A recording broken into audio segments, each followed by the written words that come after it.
자, 그러면 먼저 시간에 이어서 설계하중을 얘기를 해볼 건데, 이 설계하중에 장기하중, 단기하중 이 특징들이 굉장히 중요합니다. 이거 별표 곱하기 100이다. 매번 시험마다 등장을 한다. 이 하중과 응력에 대해서. 하중을 잘 기억하셔야 되고, 이제 교재로 가서 하나씩 확인을 해보려고 합니다. 자, 34페이지에 설계하중에서 장기하중에 보면 일반사항이라는 게 있고, 가로 1번에 설계하중의 종류에 보면 크게 장기하중은 구조물에 장기간 작용하는 하중을 말한다. 이미 다 언급됐던 거죠. 길장자다. 오랜 기간 하중하는 거고, 일반적은 고정하중에다 활하중을 더한 거고, 다설지역은 고정하중에다 활하중 플러스 적설하중을 가한 거다라고 했는데, 일단 한번 보자고요. 장기하중하면 고정하중하고 활하중이죠. 고정하중이 뭐냐? 지붕, 기둥, 보호, 내력벽, 바닥 이런 거죠. 그 다음에 활하중이 뭐냐? 우리 사람이라든가 테이블 이런 것들이야. 움직일 수 있는 거죠. 여기에다가 우리가 일반적에서 이렇게 하지만, 여기 보시면 적설하중이 단기하중이지만 다설지역에서는 눈이 많이 내리는 지역이 다설지역이잖아요. 그죠? 다설지역은 어디다 집어넣는다? 장기하중에 집어넣는다는 거죠. 그래서 다설지역은 좀 다르죠. 그리고 그 다음에 가로 2번에 보면 하중에 대한 건축물의 응답 얘기가 나와 있는데, 이거는 그냥 한번 보는 정도 할 거야. 동그라미 1번에 활하중이 건물에 가해지면 건물에는 많은 처짐이 생기게 되고 국부적으로 더 큰 응력을 받게 된다. 동그라미 2번에 비록 활하중이 고정하중에 비해 아주 작은 양에 불과하고 대단한 추가 변이를 일으키지 않는다 할지라도 상당한 처짐과 진동을 야기할 수 있다. 그런가 보다 하시면 돼요. 이제 그 아래 2번에 고정하중이요. 요거에 관한 거죠. 고정하중이요. 그 가로 1번에 정의를 보면 동그라미 1번 지문이요. 고정하중은 건축물의 주요 구조부가 뭐예요? 지붕, 기둥, 보호, 내력벽, 바닥관, 주계단이죠. 와 이에 부착 고정되어 있는 비내력 부분. 부착 고정되어 있는 비내력. 그럼 비내력이면 내력벽이 아닌 거죠. 칸막이벽 이런 거죠. 비내력 부분 및 각종 시설, 설비 등의 중량에 의하여 구조물의 존치 기간 중 지속적으로 작용하는 정적인 연지 가중을 말한다. 지속적이라는 거하고 정적인 연지 가중. 연지 가중이 수지 가중을 연지 가중이라고 하는 거죠. 그 다음에 동그라미 2번 지문이요. 시험 문제에 등장했던 지문들이죠. 고정하중은 구조체 자체의 무게인 자중, 고정된 기계 설비 등의 하중으로 고정 칸막이 벽과 같은 비구조 부재의 하중도 포함한다. 칸막이 벽은 비내력 벽이지만 고정돼 있다 이런 얘기잖아요. 그래서 하중에 고정하중에 포함된다 이거죠. 칸막이 벽도 고정하중에 포함된다는 거죠. 1, 2번 지문이요. 시험에 등장했던 거고, 이제 그 아래 설계 시 기본 사항이라는 게 나와 있는데, 동그라미 1번 지문이요. 복이 많은 거예요. 건축물의 각 부분의 고정하중은 각 부분의 실상에 따라 산정한다. 당연하겠죠. 동그라미 2번이요. 고정하중은 건축 재료의 밀도나 단위 최적 중량의 최적을 곱하여 계산한다. 곱한다는 거 여기다 언더라인을 좀 그어두세요. 그 다음에 동그라미 3번에 고정하중은 구조물의 골조나 마감재 자중과 같이 이동하지 않는 고정된 하중으로 설계하중에서 가장 기본적인 하중이다. 당연한 거죠. 옆 페이지 35페이지 동그라미 4번 지문이요. 고정하중의 크기 편차는 개개의 구조물, 구조 종별, 구조 형식, 설계자 등의 영향을 받음으로 일률적으로 정하기 어렵고, 편차는 저층 철근 콘크리트 구조물에서는 비교적 크고 고층 강구조물에서는 작다. 그런가 보다 하세요.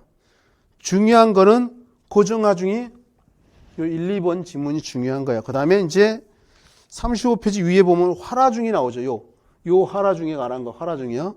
적재하중, 동하중이라고 하는 거. 정의를 보려고 합니다.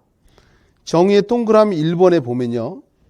하라중은 적재 하중이라고도 하며 건물의 사용 및 점유에 의해서 발생되는 하중으로 사람, 가구, 이동 칸막이, 창고의 저작물, 설비기기 등의 수직 하중을 말한다. 이 장기 하중에서 고정 하중을 위에서 아래로 내리는 수직 하중, 하라중도 위에서 아래로 내리는 수직 하중. 그래서 곧 장기 하중도 수직 하중밖에 없다고 했죠. 곧 하라중도 수직 하중밖에 없는 거죠. 그 다음에 동그라미 2번 지문에 보면요. 요 하라중의 동그라미 1번, 그 다음에 동그라미 2번 지문이요. 하라중은 신축, 건축물 및 공작물의 구조 개선과 기존 건축물의 안정성 검토 시 적용되고, 뭐 그렇게 중요한 지문은 아니지만 이런 게 있다는 정도. 그 다음에 이제 가로 2번에 보면 설계 시 기본 사항이라는 게 나와 있죠. 여기다 해보겠습니다. 가로 2번에 설계 시 기본 사항이요. 일단 동그라미 1번 지문이요. 하라중은 등분포 하라중과 집중 하라중으로 분류하며 요까지 해놓고 설명을 해보려고 합니다. 자, 예를 들어 보겠습니다. 이게 보가 될 수도 있고 건축물이 될 수도 있고, 예를 들어 이런 표시는 단순보를 의미하는 겁니다. 여기서부터 요까지 길이가 10m라고 해보자고요. 그러면 여기서 하중을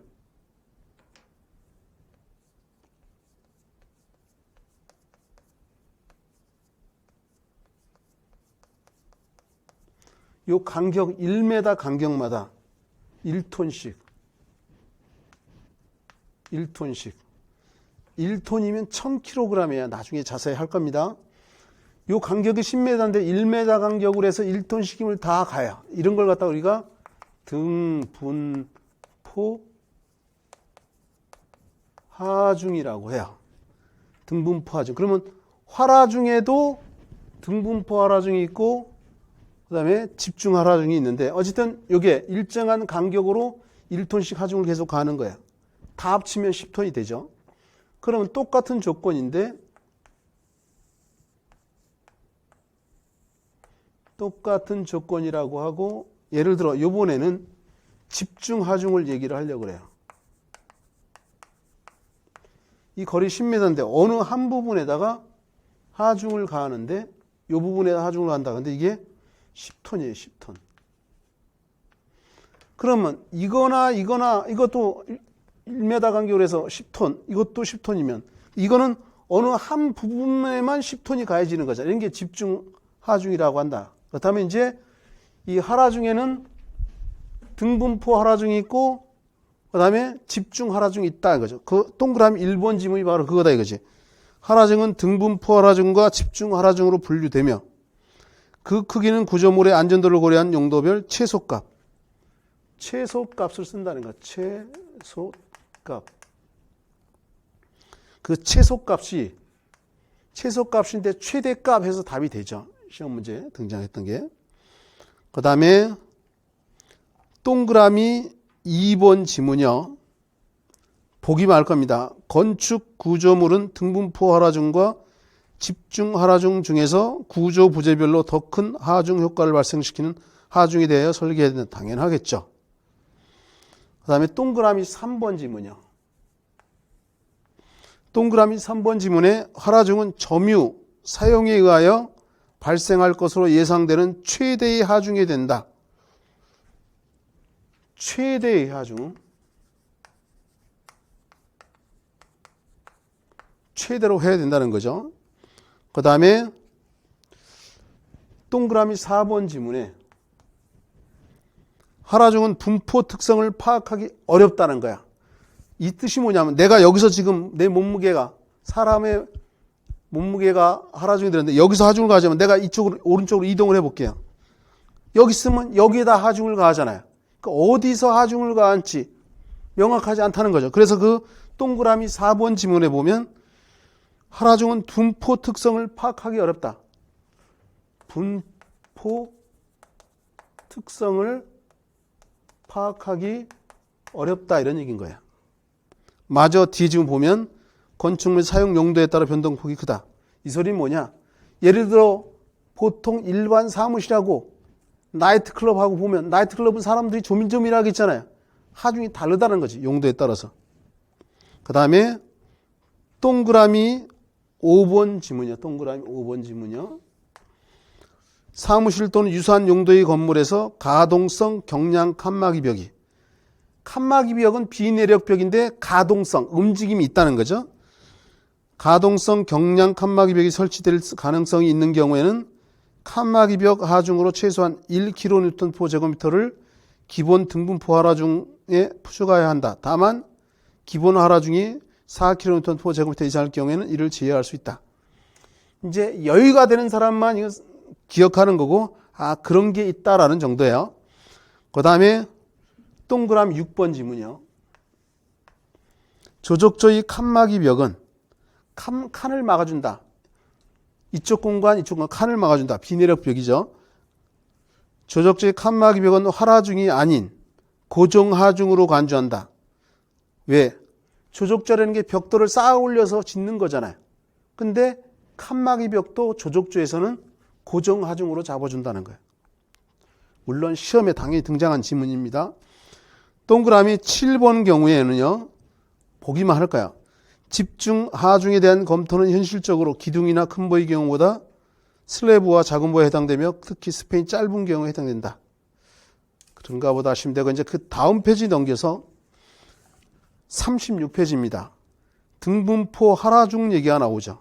이미 등분포 하중이라는 게 일정한 간격을 유지하면서 하중을 하는 게 등분포 하중인데, 이 등분포에도 하라중이 있다는 거예요. 등분포 하라중이요. 동그라미 1번 지문 한번 보려고 합니다.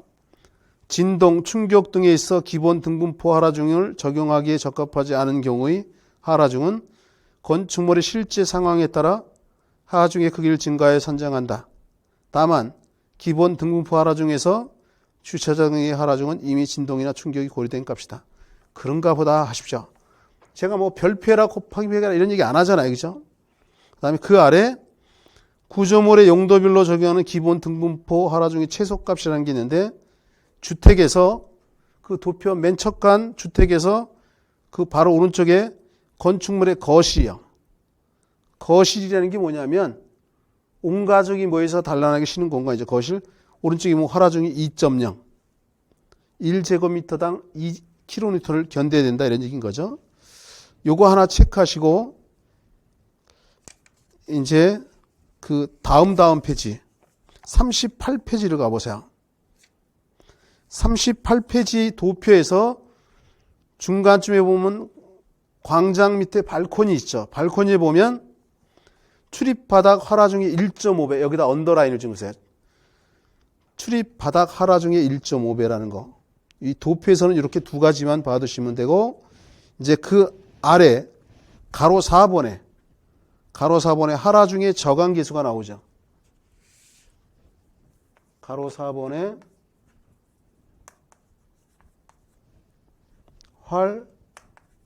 하중의 저감 계수요. 그 중에 동그라미 1번 지문이요. 보기만 할까요? 이거 하라중을 저감하는 방법은 면적이나 층수에 따라 저감시키는 방법 등이 있다. 그죠? 그 다음에 동그라미 2번 지문이요. 이게 우리 시험 문제 언급이 됐던 건데, 지붕 하라중을 제외한 등분포 하라중은 부재 영향 면적이 36제곱미터 이상인 경우 최소 기본 등분포 하라중의 저감계수를 곱하여 계산한다.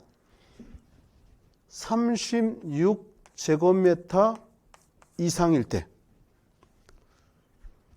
이상인 경우 둘째 줄에 기본 등분포 하라중 저감계수를 곱한다.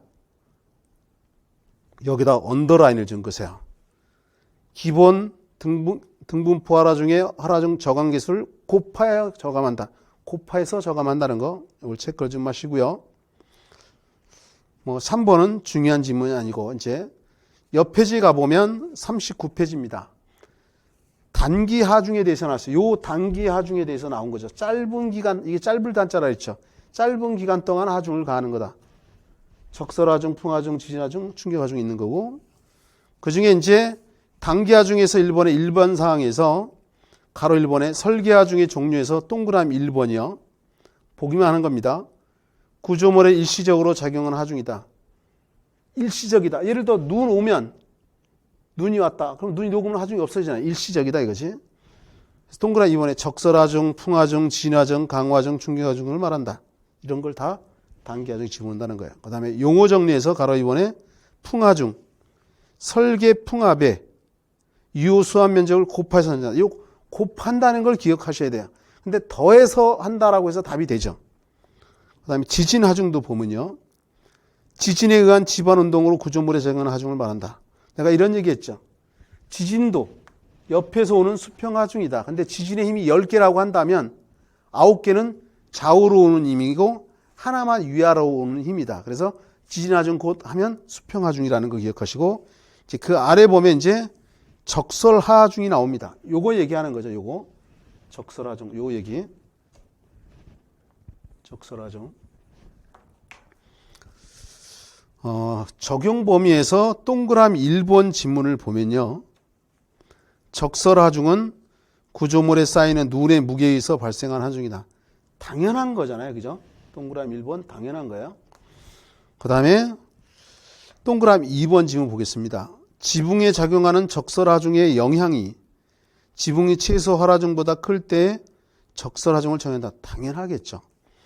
그 다음에 동그라미 3번에 적설 하중의 작용이 예상되는 벽면이나 기타 건축물의 표면에 대해서는 적설 하중의 영향을 고려한다. 당연할 거야. 중요한 지문이 아니고 1번이 중요한 지문인 거고, 이제 다음 페이지 넘겨보면 가로 2번에 보면 하중 설정 기준이라는 게 나와 있죠. 여기다가 해보겠습니다.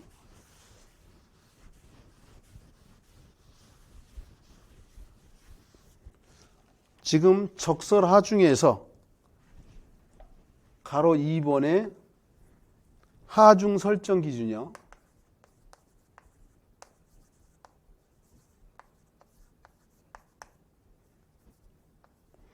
그 중에 동그라미 1번 지문이요.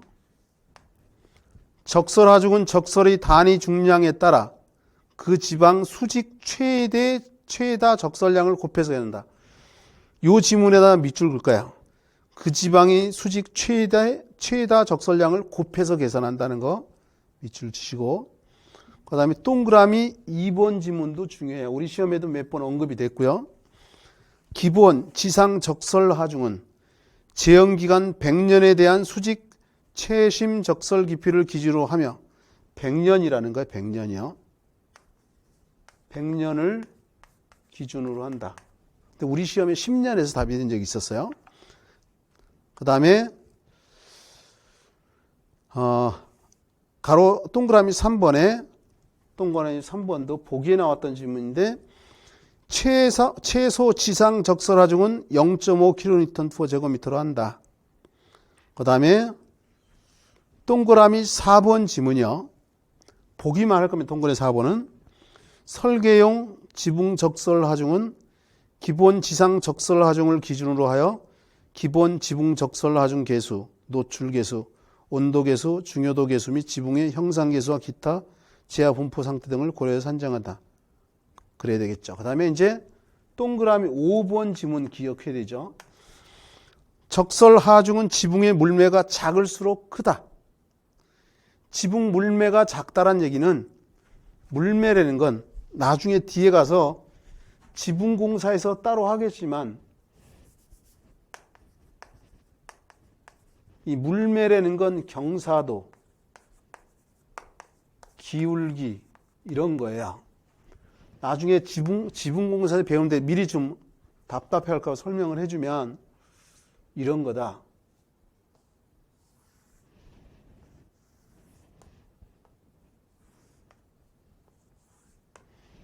이런 건물이 있다라고 하고 이게 지붕이다 그러면 이렇게 선 넣어놓고 이렇게 선 넣어보면 요 양쪽이 똑같죠. 그랬을 때 요 수평 길이에 대한 요 수직 길이의 비를 갖다가 물매라고 하는 거다. 그러면 설계 도면에서는요, 여기다 수평선 넣고 여기다 수직선 넣고 요 경사도하고 똑같이 이렇게 끌고 가요. 그래서 요 수평 길이를 항상 10으로 보고 요 수직 길이가 예를 들어 3이다. 그러면 10분의 3 물매, 뭐 10분의 4 물매, 10분의 5 물매 이런 식으로 쓰는 거야. 그러면 물매가 작다라는 얘기는 수평 길이에 대한 수직 길이잖아. 그러면 경사가 낮으면 수평에 가까울수록 물매가 작다라고 하는 거야. 그러면 이렇게 표현을 할게요. 한 김에. 여기에 수직선이 있고 수평선이 있어요. 그럼 이게 90도잖아요. 이 90도인데 반 나누면 요 각도가 45도죠. 요 45도일 때를 되물매라고 하는 거예요. 되물매.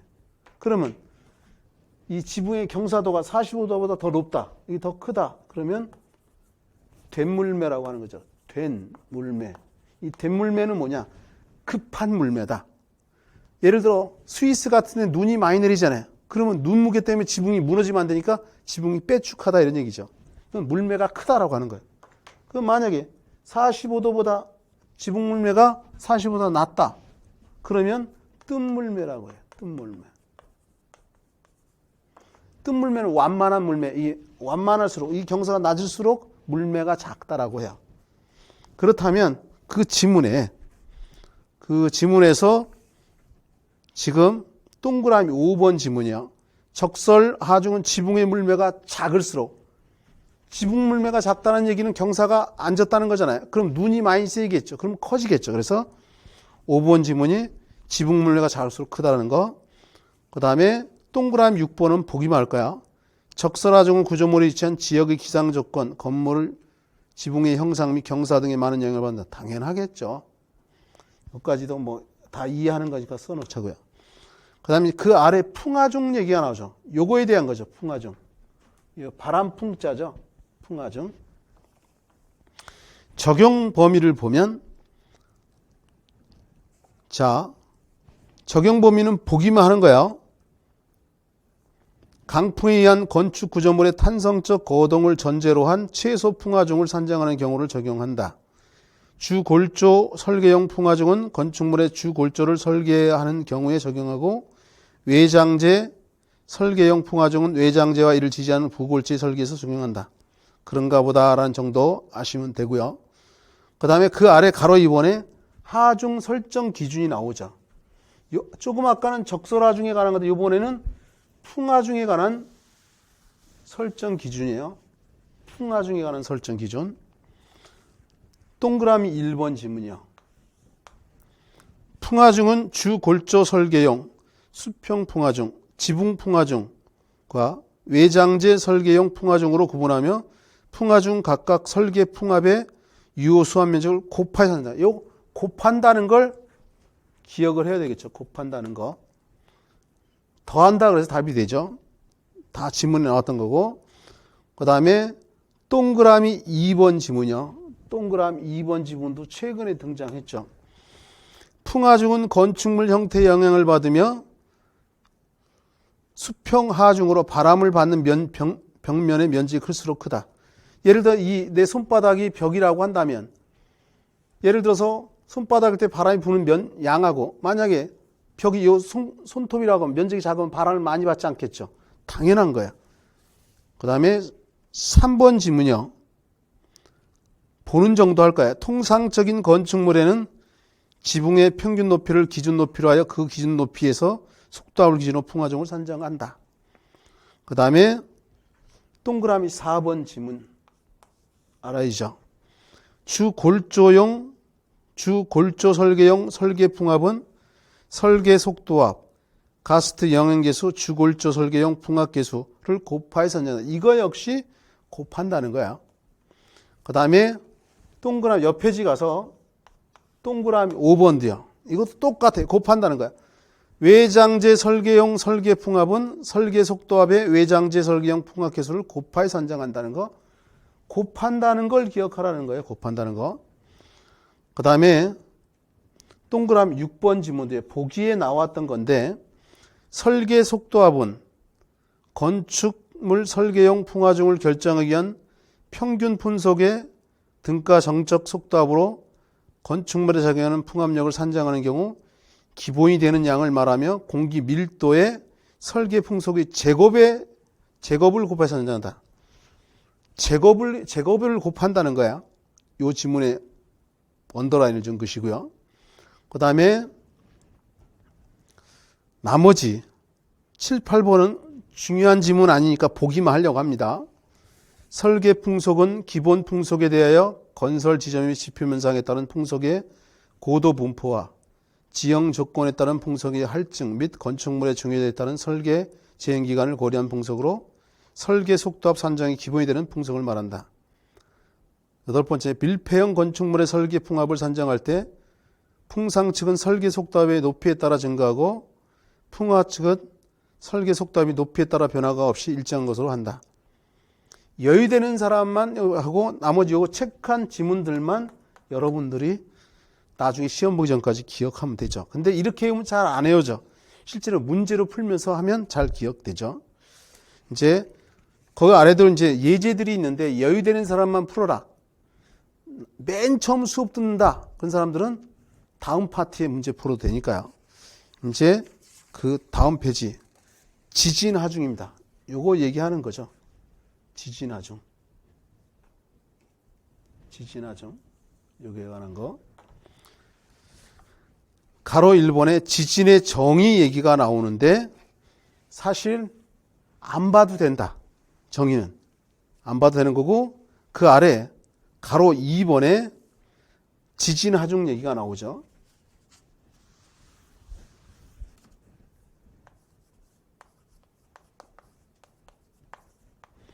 지진하중에서 그 중에서 동그라미 1번에 일반사항. 그 일반사항의 기억 지문을 우리가 기억을 해야 되는데 지진하중은 지진에 의한 지반운동으로 구조물에 작용하는 수평하중을 말한다는 거야. 여기 보면 여기 지어졌네요. 바람이 옆에서 오고 지진도 옆으로 불잖아요. 수평하중이라는 거. 여기 지진하중이 수평하중이라는 거 표시되어 있었죠. 그 다음에 그 아래로 나가려면 동그라미 2번에 지진하중의 특성 얘기가 나와요. 지진하중의 특성 얘기가 나오는데 기억해야 될 지문이 기억 지문이요. 지진하중은 건축물이 무거울수록 크다. 건축물의 무게가 무거우면 한번 흔들리면 그 관성작용 때문에 지진에 더 취약해. 그래서 가벼울수록 좋아요. 경량화할수록. 기억 지문 기억이 됩니다. 그 다음에 니은 지문이에요. 니은 지문도 기억을 해야 되죠. 지진하중은 특성상 주기가 반복적이며 지진이 한 번 오면 여러분들 뉴스에서 여진이 온다라는 얘기 하잖아요. 그죠? 지진하중은 특성상 주기가 반복적이며 구조물과 기초지반에 대한 상호작용 및 효과를 반드시 고려해야 된다.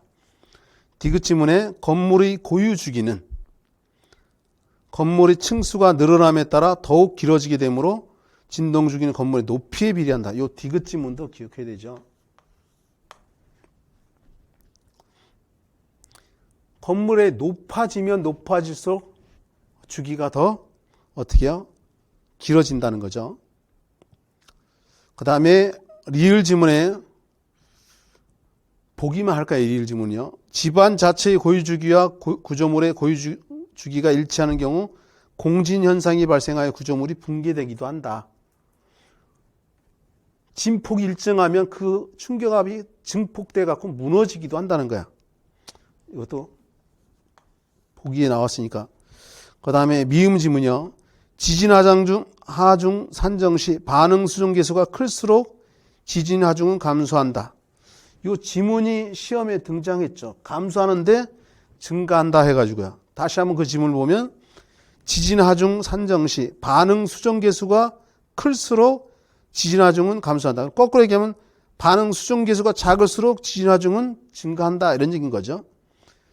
반응 수정 계수가 클수록 지진에 좋은 거다 이런 거죠. 그다음에 그 옆에 지가 보면 이제 가로 3번에 내진 설계 얘기가 나와요.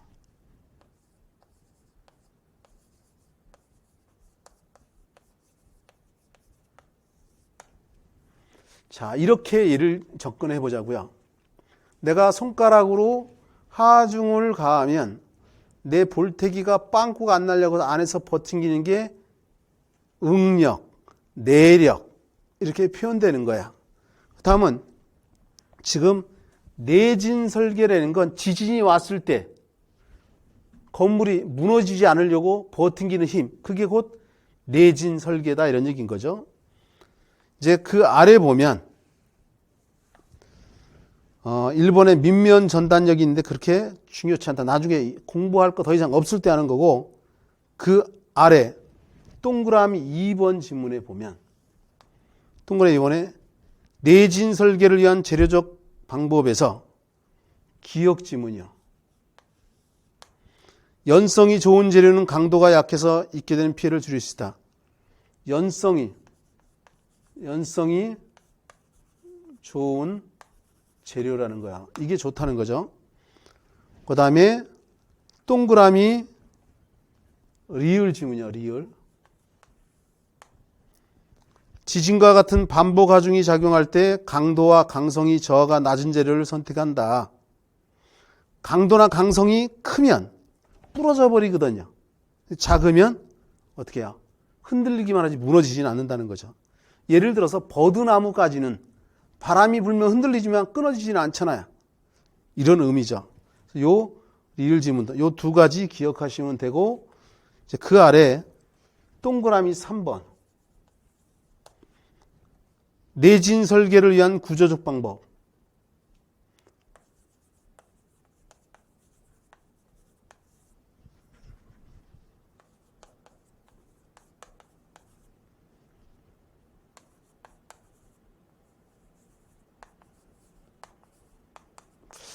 요 내진 설계를 위한 구조적 방법의 별표 정도를 치세요. 그리고 그 중에 하나 문장을 바꿔서 답이 되는 건데, 기억 지문이요. 평면 및 인면을 단순화, 정형화하고 대칭적인 형태를 가지도록 해라. 이 소리는 여기다 넣어보겠습니다. 여기다가 지구해 보려고 합니다. 이 기억 지문은 정형이라는 건 크게 정형이 있고 비정형이라는 게 있어요. 정형은 뭐냐? 정사각형이나 직사각형을 정형이라고 해요. 그럼 어떻게 된 거냐? 예를 들어 보면 이런 거죠. 반을 나눠보면 좌우 대칭되죠. 이쪽으로 잘라도 좌우 대칭되고 일로 잘라도 좌우 대칭되죠. 이런 게 정형이고 이런 게 지진에 강하다는 거야. 그러면 비정형은 요 B자가 아닐 B자예요. 정형이 아니라는 거지. 예를 들어서 이런 형태가 비정형이에요. 이런 거. 이거 반 나누면 좌우 대칭 안 되죠. 이렇게 잘라도 좌우 대칭 안 되잖아. 그럼 왜 지진에서 비정형이 안 좋냐? 여러분 빨래 한 번쯤은 짜봤죠? 빨래 짤 때 이렇게 비틀어 짜잖아요. 이게 지진이 왔을 때 비틀림 현상이 잘 생긴다는 거야. 그래서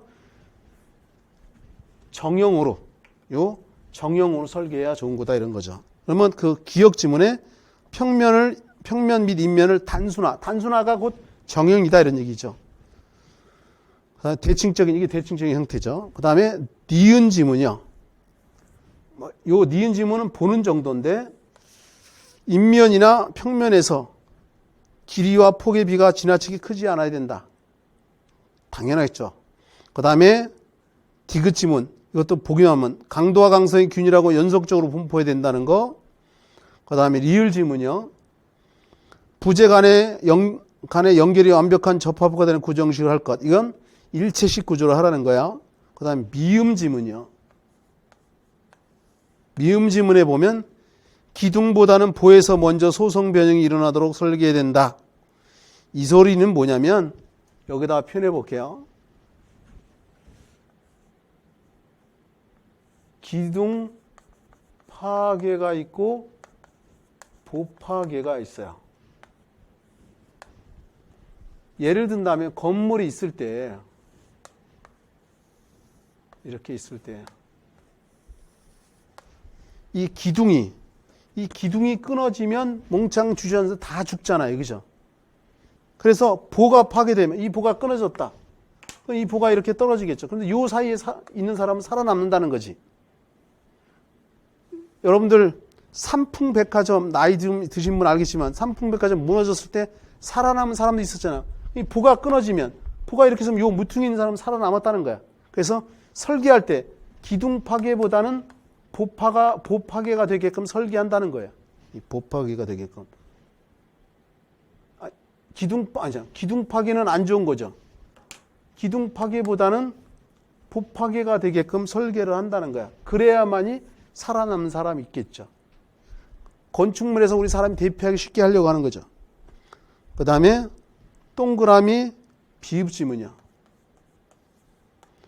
필로티형 구조는 가능하면 피하는 게 좋다. 필로티형이 뭐냐면 여기다 표현해 볼게요.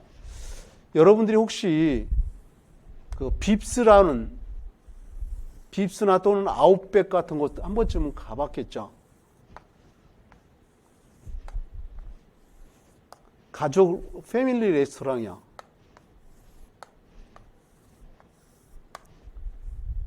빕스나 뭐 여러 곳에 가보면 요 1층에는 기둥만 있어요. 기둥만 있고 2층, 3층 이렇게 있는 거죠. 이런 걸 1층에 기둥만 있는 걸 피로티형이라 이런 걸 피로티형이라고 한다. 여기 자동차가 왔다 갔다 하고 사람도 왔다 갔다 걸어 다닐 수 있다 이런 얘기인 거죠. 이런 걸 피로티형이라는데 이런 피로티형으로 하면 지진에 취약하다는 거야. 왜? 여기다 이렇게 다 콘크리트 벽이 있다라고 하면 지진이 왔을 경우에 잘 버티거든요. 그래서 피로티형이 안 좋다 이런 얘기인 거야. 그 비읍 지문이 미음 지문이 어디였어? 지금 43페이지에 내진 설계라는 구조적 방법에서 비읍 지문 필로티형 구조는 가능하면 피하는 게 좋다. 피로티형 하지 말라 이런 얘기인 거죠. 지진에 취약하니까. 이제 그 다음 페이지 넘겨보시면 내진 설계의 종류가 나와 있어요. 동그라미 4번에 내진 설계의 종류. 도표가 있는데 한번 보는 정도 할 거예요. 내진 구조요. 지문을 볼 겁니다. 구조물을 아주 튼튼하게 지어서 지진의 지진력이 작용해도 구조 내력에 의해 대응할 수 있는 것으로서 구조물을 튼튼하게 짓는다는 것은 곧 구조물을 구성하는 부재의 강도 및 인성 등 부재를 크게 하는 거다. 쉽게 얘기하면 이런 거죠.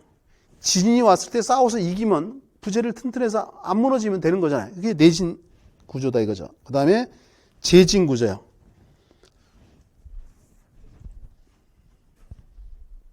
동그라미, 도표 두 번째, 재진 구조, 그 다음에 면진 구조요.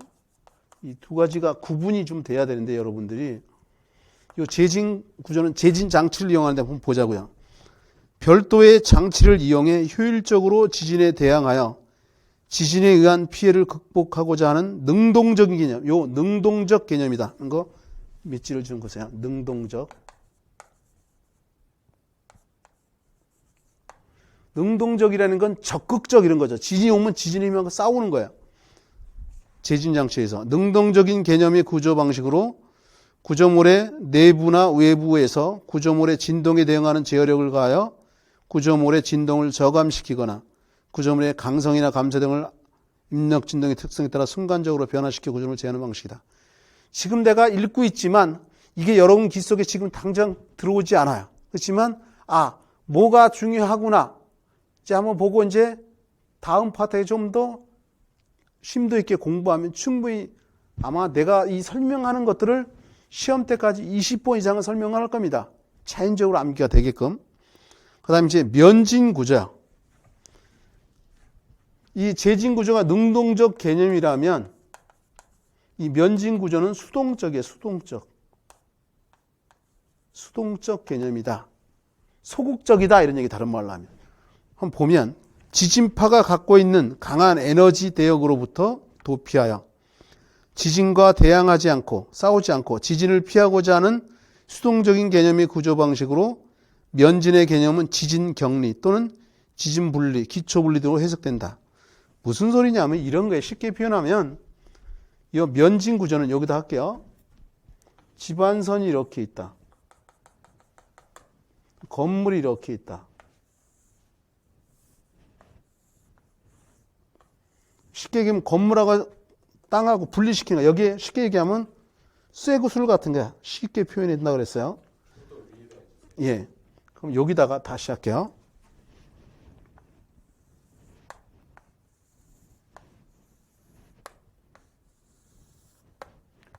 여기가 집안선이다.